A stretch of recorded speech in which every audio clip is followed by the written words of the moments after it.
Hi అండి, అందరు నమస్కారం. ఇదిగో నేను షార్ట్‌లో చెప్పినట్టు ఇది మా రెండవ కొబ్బరి చెట్టు అండి. ఇక్కడి నుంచి అక్కడ ఇంకో చెట్టు ఉంటుంది. ఈ చివర ఒకటుంది, ఆ చివర ఒకటుంది. నేను జూమ్ చేసి చూపిస్తాను, ఒకసారి చూడండి. ఈ లైన్ మొత్తం కొబ్బరి చెట్లేసానండి పొలం వెంబడి. మాకు గట్టిది. ఈ పొలం వెంబడి 10 కొబ్బరి చెట్లేసాను. నేను మరీ అడిగి మరీ తెప్పించుకున్నాను. నాటు చెట్లే కావాలి, హైబ్రిడ్ వద్దు అని అడిగి మరీ తెప్పించుకున్నాను. కానీ ఆయన నాకు నర్సరీ వాళ్ళు చెప్పలేదండి. చెప్పకపోవడం వల్ల ఏం చేశానంటే, నేను ఈ కొబ్బరి చెట్లు వేసినప్పుడు కొంచెం ఎర్రబారుతాయి. కొంచెం స్టార్టింగ్‌లో వాటికి అలవాటు పడాలి కదా నేలకి.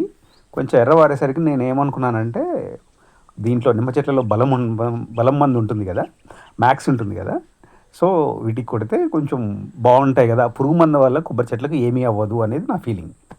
సో అలా నేను మ్యాక్స్ కొంచెం బలంగా ఉంటుంది, ఎర్రబారుతున్నాయి కదా అని నేను కొట్టాను. కొట్టేసరికి ఏమైంది, మొగిల్లో ఈ పురుగు మందు వెళ్ళిపోయింది.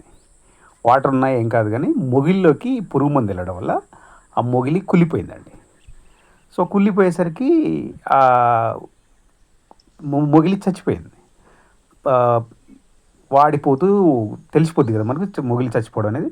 నేను తీసి చూసి ఇట్లా కొంచెం లాగేసరికి మొత్తం వచ్చేసింది. అబ్బా చచ్చిపోయిందని నేను వదిలేశాను.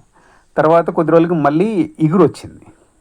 నేనేమనుకున్నానంటే ఏదో సంథింగ్ పురుగు వలన ఏదో అనుకున్నాను.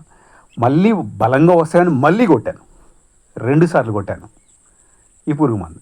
సో అలా ఈ పక్క నుంచి ఇగురు వచ్చినా కూడా చచ్చిపోయాయండి. ఇదొకటి కొంచెం కష్టపడుతుంది, సర్వైవ్ అవుతుంది. సో అలా 10 చెట్లు తెప్పించుకుంటే 2 చెట్లు మాత్రమే బతికిపోయాయి.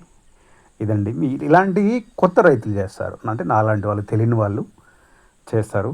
సో వాళ్ళ కోసం అనమాట.